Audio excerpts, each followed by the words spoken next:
성도 여러분, 안녕하셨습니까?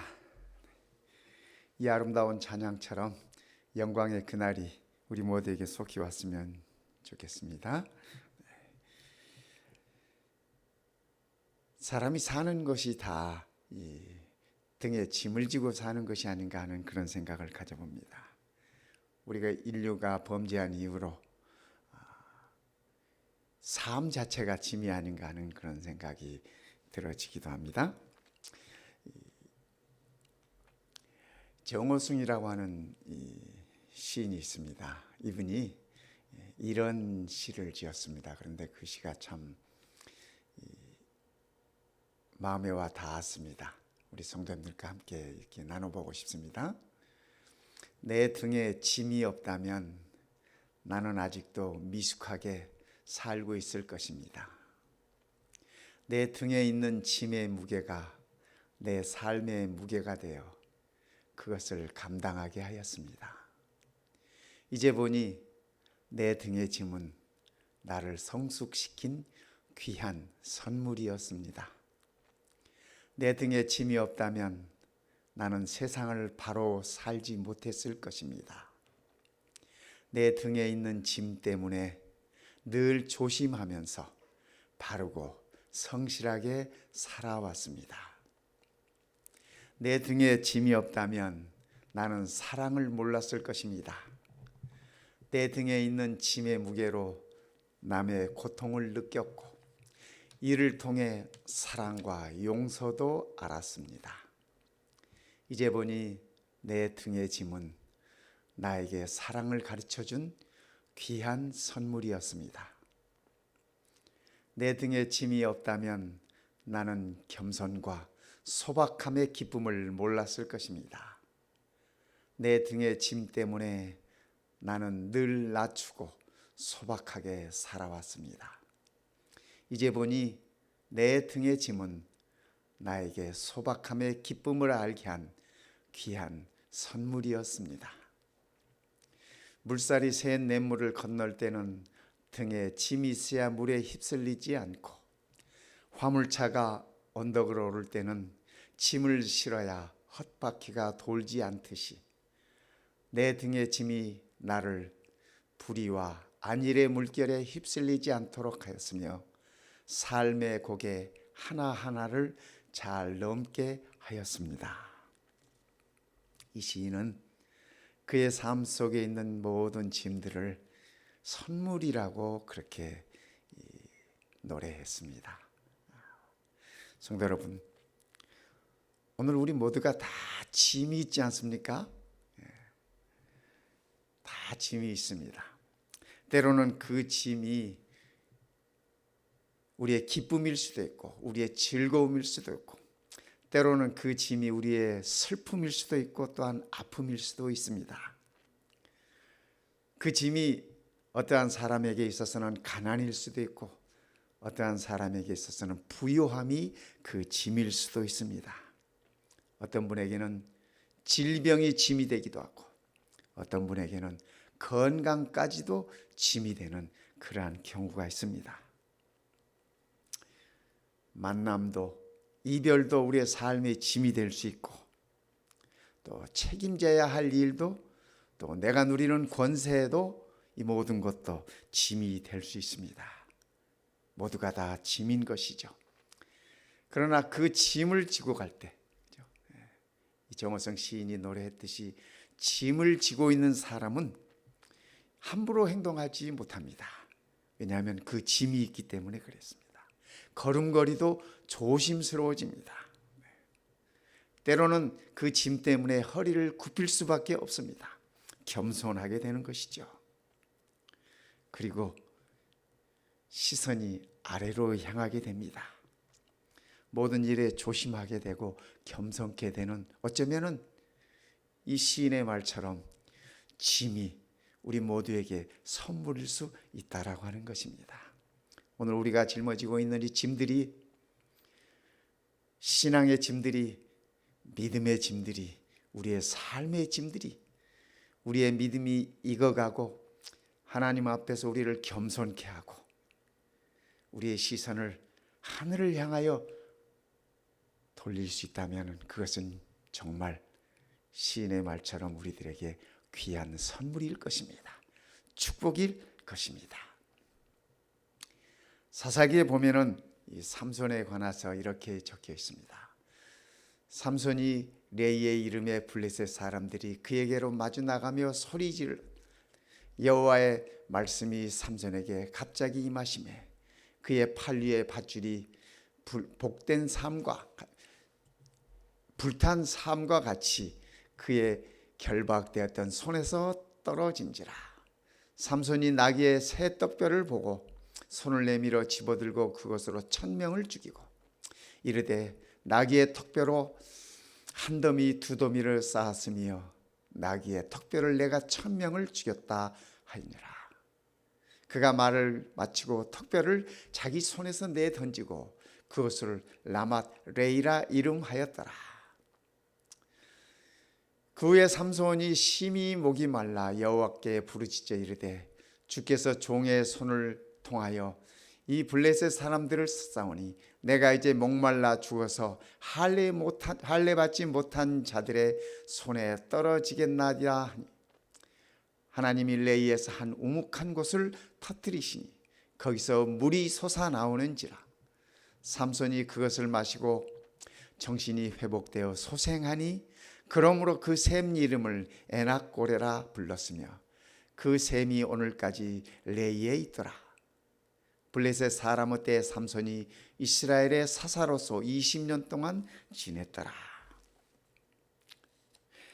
삼손은 성경에 몇 안 되는 그의 탄생을 예고받은 사람이었습니다. 구약에서 삼손이, 신약에서 침례 요한이, 그리고 우리 예수님께서 그 잉태하였음을 성령으로 고지받은 그러한 사람입니다. 삼손이 그렇게 태어난 사람이에요. 삼손이라는 이름의 뜻은 작은 태양이다, 태양처럼 빛난다, 그런 의미를 가진 이름입니다. 그렇게 해서 태어나고 그렇게 해서 하나님의 영의 인도함을 받던 이 삼손이 어느 날 이방 여인을 사랑하게 됩니다. 블레셋 여인을 사랑하게 돼서 그 여인을 부인으로 이렇게 맞이함으로 인해서 그의 이 삶의 사역의 짐이 이르러 옵니다. 그 여인을 통해서 부모의 반대에도 불구하고 그 여인을 부인으로 맞이하고 그가 그 부인의 이 신부의 집에 가는 도중에 그가 만났던 이 사자에서 그가 때려잡았던 그 사자에게서 이 벌들이 꿀을 이렇게 하고 있는 것을 보고 이 결혼 잔치에 수수께끼를 냅니다. 블레셋 사람들이 그 수수께끼를 알아맞힐 리가 없죠. 그래서 그 신부와 그의 가족들을 위협해 가지고 삼손에게서 그 답을 얻어냅니다. 일주일 만에 그 답을 얻어내고, 그래서 그 답을 말하는 블레셋 사람들의 그 일을 통해서 삼손이 화가 납니다. 그러나 약속대로 그들에게 주기로 한 옷을, 이 겉옷들을 이렇게 모집하기 위해서 블레셋 사람 30명을 때려잡고 그들의 옷을 벗겨서 그들에게 이렇게 갖다 줍니다. 그리고 삼손이 그 일로 인해서 화가 나서 이제 집으로 돌아옵니다. 그런데 삼손이 다시 이 부인을 데리러 가려고 가는데 그 장인은 삼손의 친구에게 그 부인을 줘버립니다. 그래서 삼손이 그 부인을 이렇게 데리러 이렇게 나타났을 때 내가 네 친구에게 줬다.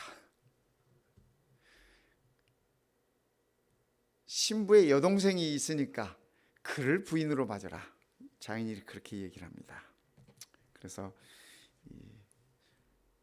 삼손이 화가 너무 나가지고 그 블레셋 땅에 있는 그 곡식밭에 여우 300마리를 잡아가지고 꼬리를 묶어서 거기다 불을 붙여가지고 그들의 이 농사 짓고 있는 모든 밭들을 다 불을 태워버리고 맙니다. 그리고 삼손은 숨어버렸어요. 그랬더니 블레셋 사람들이 자기들의 1년 농사를 다 망쳐버린 이 삼손을 죽이고자 3,000명 블레셋 사람들이 이 삼손을 찾습니다. 삼손을 찾지 못하니까 유대 땅에 와가지고 그 당시에 블레셋이 유대를 이렇게 치리하고 있었습니다. 유대 땅에 와가지고 삼손을 데려오지 않으면, 삼손을 우리에게 넘기지 않으면 너희들 모두를 우리가 다 쓸어버리겠다, 그렇게 말을 해요. 그래서 유다 사람들이 삼손을 찾습니다. 유다 사람 3,000명이 이렇게 조직이 돼가지고 삼손을 드디어 찾아냅니다. 그래서 삼손에게 얘기합니다. 너 때문에 우리 유다가 전부 다 죽게 되었다. 너를 블레셋에 넘겨주지 않으면 우리가 다 죽게 되었노라고 얘기를 합니다. 그때 삼손이 나를 묶어서 넘겨주라고. 그래서 유대인들이 삼손을 밧줄로 꽁꽁 묶어서 블레셋 사람들에게 이렇게 넘겨줍니다. 그때 하나님의 영이 블레셋에 임합니다. 블레셋에 있는 삼손에게 임합니다. 그리고 삼손이 그 결박들을 다 풀어버리고 썩은 새끼줄처럼 이렇게 그 결박들이 다 이렇게 끊어졌어요. 풀어버리고 마침 옆에 있던 나귀 턱뼈를 가지고 블레셋 사람 1,000명을 죽입니다. 여러분, 아무리 삼손이 힘이 세다고 할지라도 사람 1,000명을 죽이는 일이 쉬운 일이겠습니까? 그죠? 그것도 뭐 요즘처럼 뭐 칼이나 총으로 죽이는 것도 아니고 나귀 턱뼈를 가지고, 참 원시적인 그때였으니까요. 나귀 턱뼈를 가지고 1,000명을 이렇게 때려 죽였는지 찍어 죽였는지 모르겠지만 아무튼 죽였습니다. 삼손이 기진맥진했습니다. 기진맥진했어요. 그래서 그가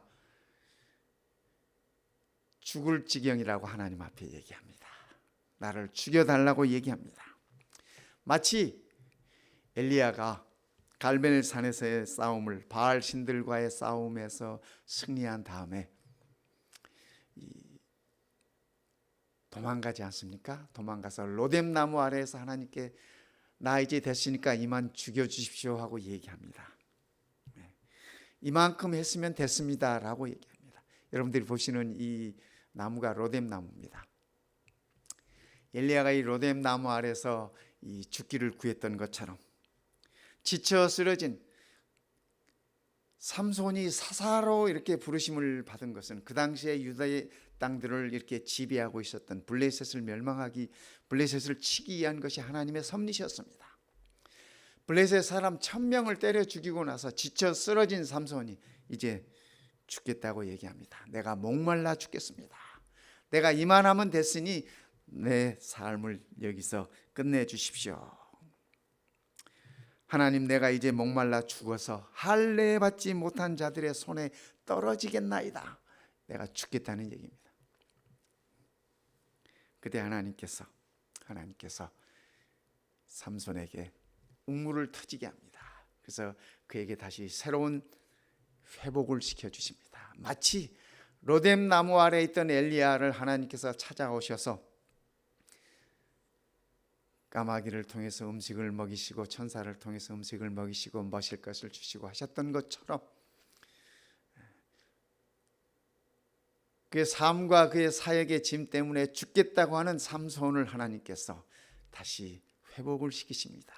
그에게 물을 공급함으로 인해서, 우물을 터지게 함으로 인해서 그를 다시 회복시키는 모습을 우리는 이 말씀 가운데서 확인할 수 있습니다.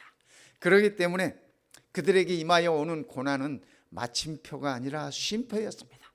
하나님의 사역을 하는 그들에게 있어서 이르러 오는 고통과 고난은 잠시 쉬라고 하는 하나님의 섭리였습니다.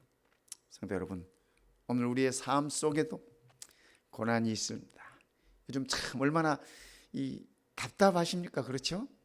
최근에 호주에서는 이 사람들이 밖에 못 나가게 하니까 우리처럼 말입니다. 그래서 이 집안에만 있으라고 하니까 코로나 때문에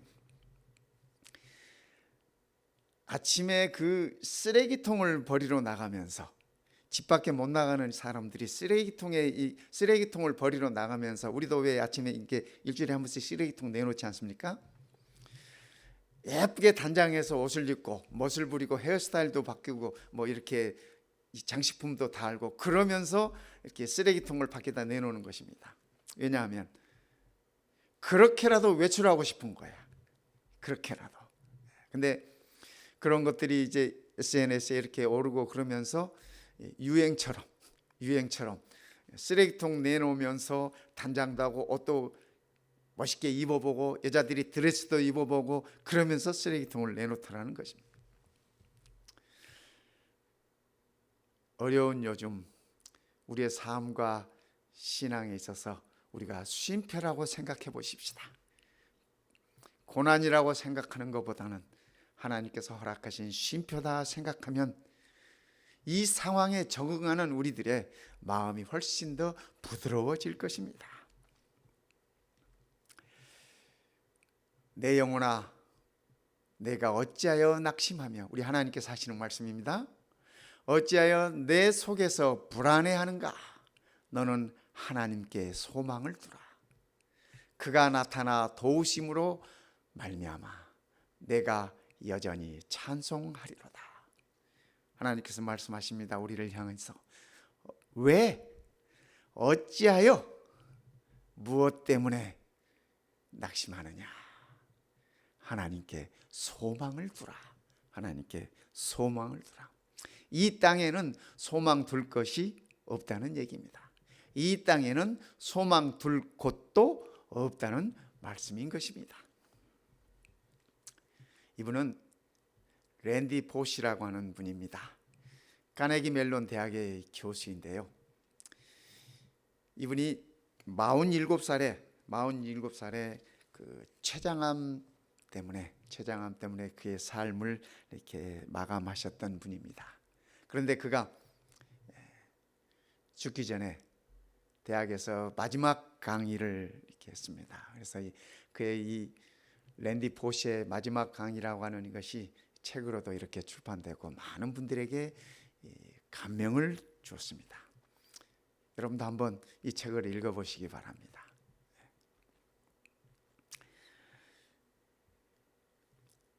이분이 이 책에서 이렇게 얘기합니다. 저는 췌장암에 걸렸고 앞으로 몇 달 못 삽니다. 그가 환하게 웃으면서 밝은 미소로 거침없이 말합니다.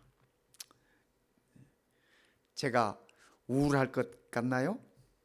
그렇다면 실망시켜서 죄송합니다. 그가 책 안에서 그의 행복했던 시절들을 얘기를 하면서 남은 날들도 신나게 살 것입니다 라고 얘기합니다. 그 이유가, 남은 날들도 신나게 살겠다고 하는 이유가 그것밖에 길이 없기 때문이랍니다.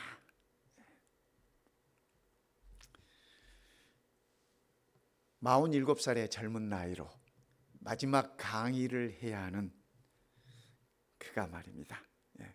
그가 이렇게 얘기합니다. 그 마지막 강의하면서 그가 아내의 생일 축하 노래를 부르며 또 부둥켜 안고 눈물을 흘리면서도 그가 이렇게 얘기합니다. 부상당한 사자도 으르렁대고 싶다. 내가 얼마나 더 사느냐에 관심을 갖기보다는 어떻게 내 아이들에게 좋은 아버지로 기억될까? 어떻게 하면 아내에게 좋은 남편으로 기억에 남을까? 이것을 염려합니다. 그러면서 하는 말이 감사해라, 포기하지 말아라, 정직해라 라고 그는 이 마지막 강의에서 얘기합니다. 그가 췌장암으로 수술을 받고 6개월 만에 다시 재발해가지고 있을 때, 의사를 만났을 때 의사를 향해서 그가 질문했습니다. 제가 얼마나 살 수 있습니까? 그랬더니 의사가 웃으면서 이렇게 대답하더랍니다. 예, 앞으로 6개월은 건강하게 살 수 있습니다. 그러더래요. 이 랜디 포시 교수가 의사의 그 말을 듣고 굉장히 기분이 좋았답니다. 왜냐하면 의사가 당신은 앞으로 6개월밖에 못 삽니다 이렇게 얘기했더라면 절망적이었을 텐데, 의사가 하는 말이 앞으로 6개월은 건강하게 삽니다, 살 수 있습니다, 이렇게 얘기하더라는 것입니다. 그는 생각했습니다.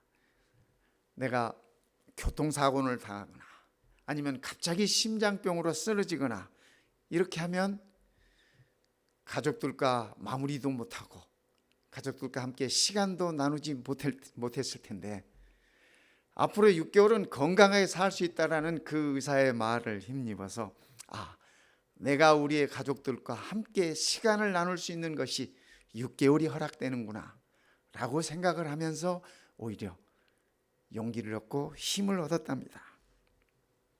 그러면서 그는 이 책에서 이렇게 얘기해요. 어떤 경우에라도 미리 낙심하고 부정적인 생각을 채우지 마십시오. 우리는 자신도 모르게 얼마나 부정적인 생각으로 가득 차 있는지 모릅니다. 안경은 왜 쓰십니까? 물으면 뭐라고 대답하십니까? 눈이 잘 보이지 않아서요. 물론 맞는 말이지만 그것은 부정적인 말입니다. 안경은 잘 보기 위해서 씁니다. 이 가게는 몇 시에 문을 닫습니까? 물으면 대부분 8시에 닫습니다, 이렇게 대답해요. 하지만 랜디 포시는 얘기합니다. 그렇게 말하기보다는 이 가게는 8시까지 문을 엽니다, 이렇게 대답하는 것입니다. 이런 긍정적인 것이 소망을 주고 또 아름다움을 나눌 수 있는 좋은 표현이라고 그는 얘기하고 있습니다. 그가 이 세 자녀의 아버지입니다. 이 아내와 이 세 자녀들, 참 행복한 모습 아닙니까? 그죠? 때로는 아이들과 이렇게 놀이터에서 행복한 시간들을 보내고 아내와 더불어서 이렇게 좋은 시간들을 보내는데, 47세라고 하는 이 짧은 생을 마감하면서 그가 학생들에게 남긴 마지막 강의는 이처럼 긍정적인, 이처럼 힘을 주는, 많은 사람들에게 용기와 힘을 주는, 소망을 주는 그런 아름다운 강의를 그가 남겼습니다. 어떻습니까? 우리 한국 사람들은 죽겠다는 말을 잘하지 않습니까? 그죠? 네. 우리들의 표현에 죽겠다는 표현이 참 많아요. 배고파 죽겠다, 좋아 죽겠다, 이쁜 사람 보면 이뻐 죽겠다, 그죠? 싫은 사람은 싫어 죽겠다. 뭐를 해도 죽겠대, 뭐를 해도 죽겠대. 우리도 그런 표현들을 좀 바꿔보십시다. 그죠? 바꿔보십시다. 죽겠다는 말보다는, 그죠? 살겠다는 말로. 어떤 분이 그러셨어요. 자살이라는 말을 뒤집어 읽으면, 뒤에서부터 읽으면 살자가 된대. 살자가 된대. 그래서 어떤 이러한 그 긍정적인 언어를 갖는 것이 우리의 삶에 짐을 지고 가는 자들에게 있어서는 참으로 그런 것들이 도움이 된다고 하는 얘기입니다. 이분 아시나요? 그죠? 이 아이야 코카라는 분이십니다.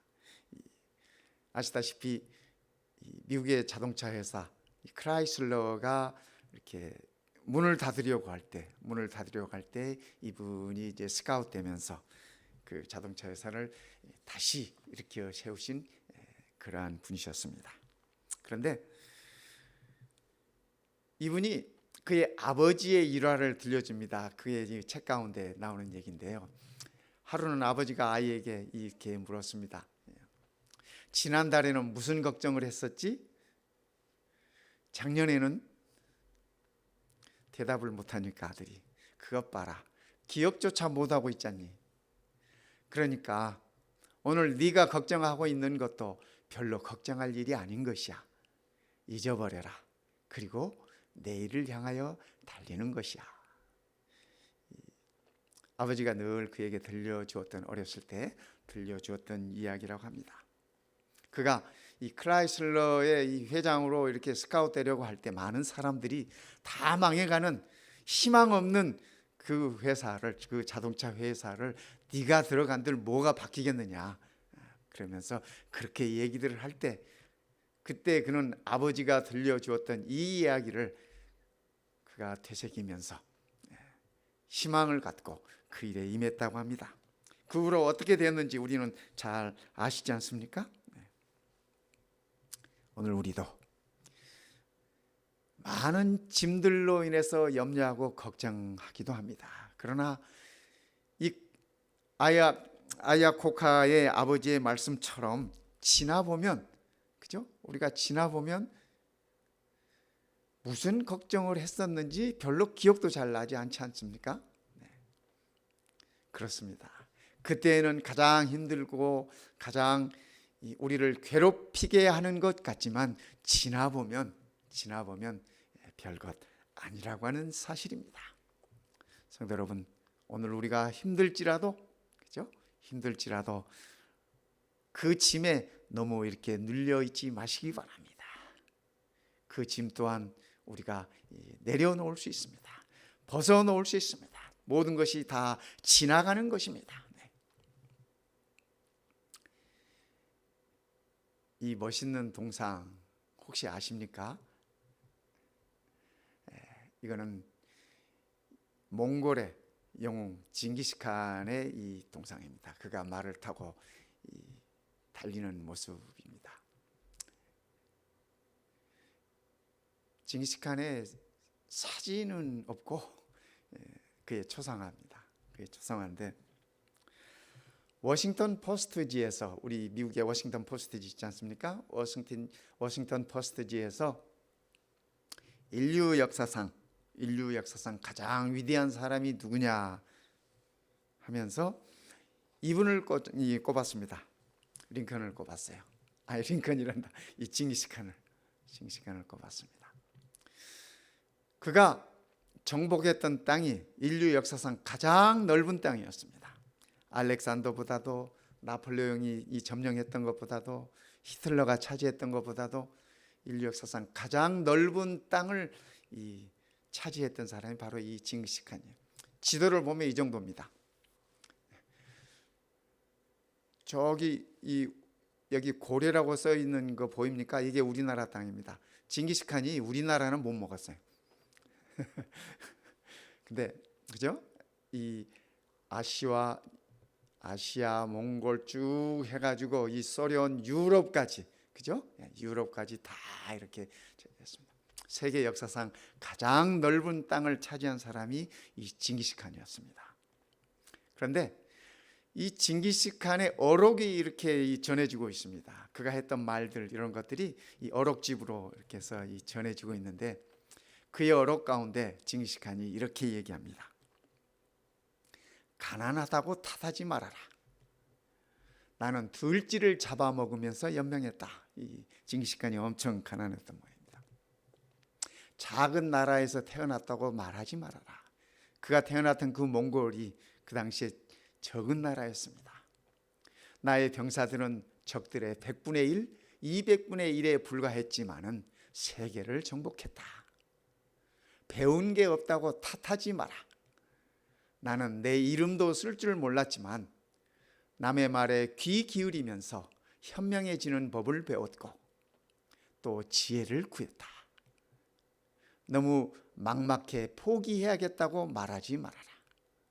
나는 목에 칼을 쓰고도 탈출했고 뺨에 화살을 맞고도 살아났다. 징기스칸의 어록집에 나오는 이 얘기들입니다. 성도 여러분, 믿음의 싸움을 싸우는 우리들도, 그죠? 이렇게 탓하지 말며 사십시다. 때로는 가난하다고, 그죠? 때로는 못 배웠다고, 때로는 가진 게 없다고, 그죠? 때로는 내 운명이 왜 이런가 하면서 내 팔자가 왜 이런가, 우리 한국 사람들 팔자 얘기 많이 하지 않습니까? 그죠? 탓하지 말고 있는 곳에서 우리의 최선을 다하고 긍정적인 모습으로 살아가라는 얘기를 이 징기스칸은 우리들에게 들려주고 있습니다.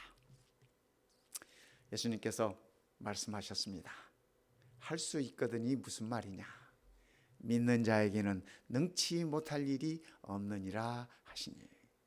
이 말씀은 예수님께서 변화산에서 내려올 때 그 변화산 자락 밑에서 제자들이 있었습니다. 그런데 한 아버지가 귀신 들린 그 아들을 데리고 와서 제자들에게 고쳐달라고 했어요.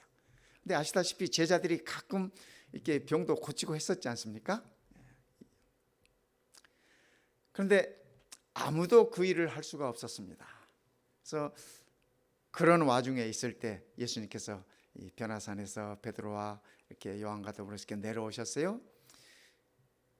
제자들이 모여서 웅성웅성하고 있습니다. 무슨 일이냐 했더니 그 아이의 아버지가 예수님께 와서 부탁을 하는 것입니다. 할 수 있거든 제 아들을 좀 이렇게 치료해 주십시오 얘기합니다.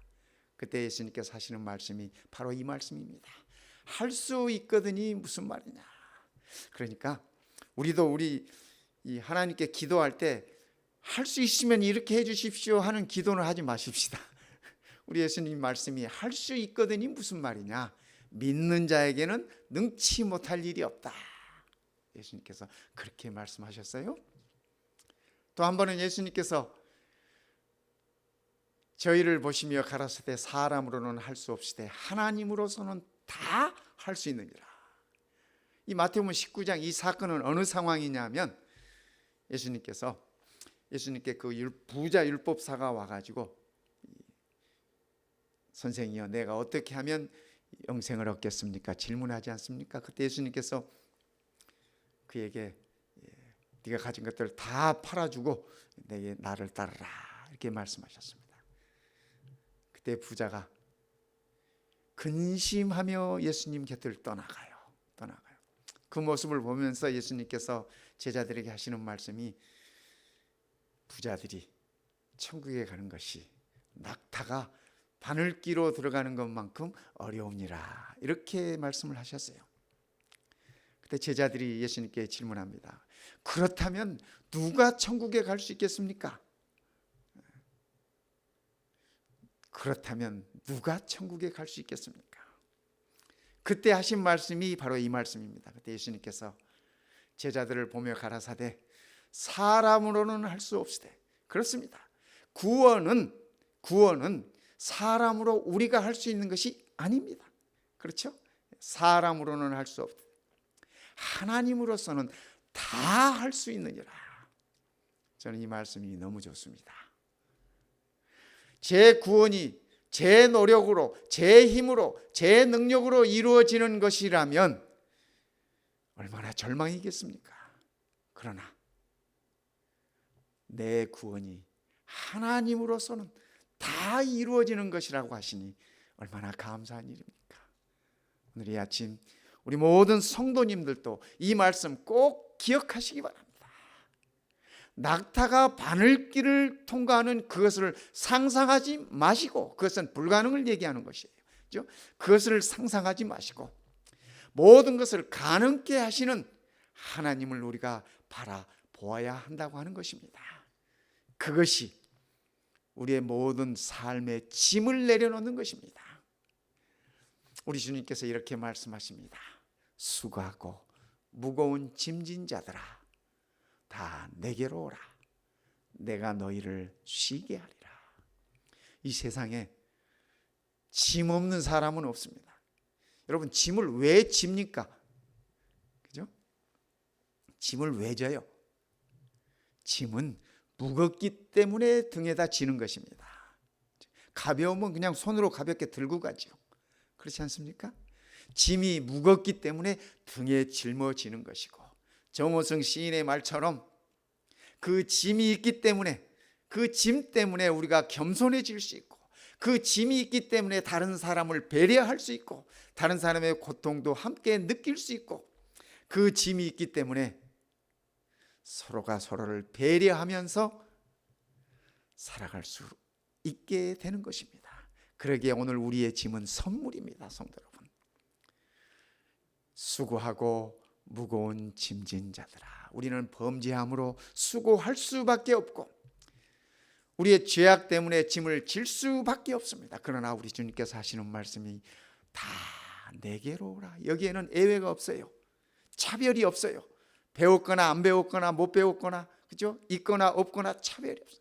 누구든지 다 내게로 오라. 내가 너희를 쉬게 하리라.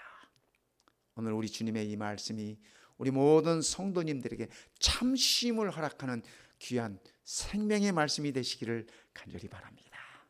하나님께서 우리 모든 성도들을 축복하시기를 주님의 이름으로 기원합니다.